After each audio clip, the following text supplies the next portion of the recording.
Hello students, आज हम भारतीय राज्यों के एकीकरण और 1956 ईस्वी में उनका पुनर्गठन भाग 5 के वीडियो में बात कर रहे हैं। एकीकृत राजस्थान का निर्माण कैसे हुआ, उसके क्या क्या चरण थे, इस बात पर हम चर्चा करेंगे। तो स्वतंत्रता के समय राजस्थान में 19 राज्य ऐसे थे जिनके शासकों के सम्मान में तोपों की सलामी दी जाती थी। 3 छोटे राज्य ऐसे थे जिनके राजाओं को यह सम्मान प्राप्त नहीं था। उपयुक्त राज्यों के अलावा अजमेर, मेरवाड़ा का एक छोटा सा इलाका भी था जो सीधे अंग्रेजी शासन के नियंत्रण में था।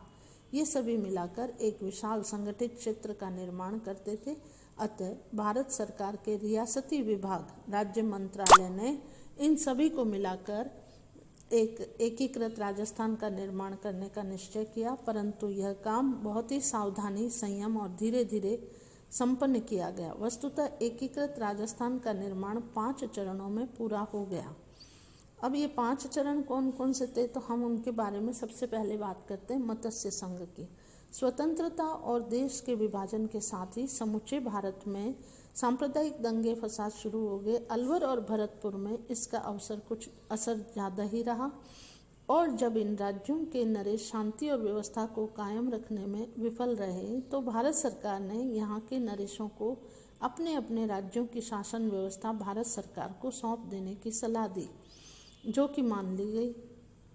चूँकि भारत सरकार की नीति विलीनीकरण और समूहीकरण की थी, अतः यह सोचा गया कि अलवर, भरतपुर, करौली और धौलपुर, इन चारों राज्यों को मिलाकर एक संघ बना दिया जाए।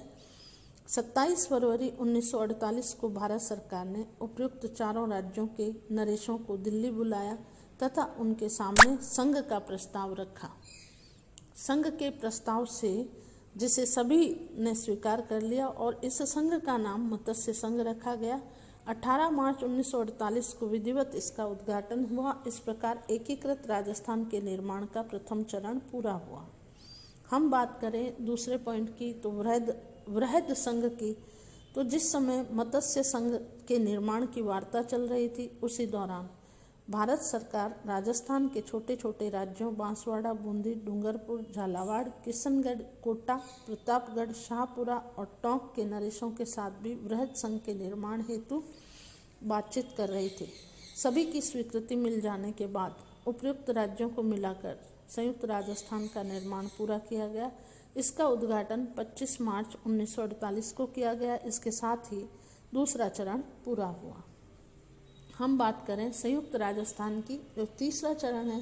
संयुक्त राजस्थान के उद्घाटन के 3 दिन बाद ही उदयपुर के महाराणा ने भी इसमें सम्मिलित होने की इच्छा अभिव्यक्त की। अतः संयुक्त राजस्थान राज्य के पुनर्गठन की आवश्यकता हुई। अंत में 18 अप्रैल 1948 को नए संयुक्त राजस्थान के निर्माण की घोषणा की गई और पंडित जवाहरलाल नेहरू ने इसका उद्घाटन किया। एकीकृत राजस्थान के निर्माण का यह तीसरा चरण था। अब हम बात करें बृहत्तर राजस्थान की, तो अब केवल जयपुर, जोधपुर, बीकानेर और जैसलमेर के राज्य शेष रह गए।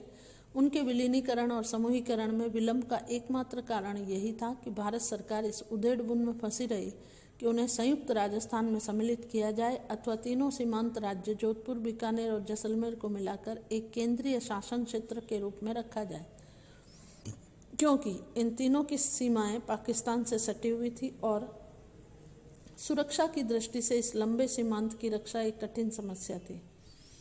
परंतु स्थानीय जनता की भावना शेष राजस्थान के साथ संयुक्त होने की थी, अतः भारत सरकार को अपना विचार बदलना पड़ा।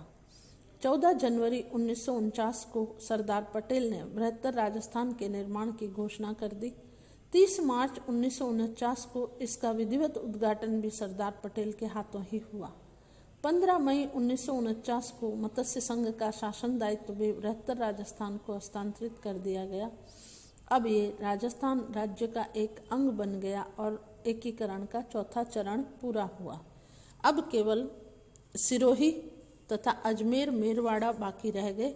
काफ़ी समय बाद सिरोही को भी राजस्थान में मिला दिया गया और अंत में केंद्र शासित अजमेर, मेरवाड़ा के क्षेत्र को भी राजस्थान में सम्मिलित कर दिया गया। इस प्रकार एकीकृत राजस्थान अस्तित्व में आया।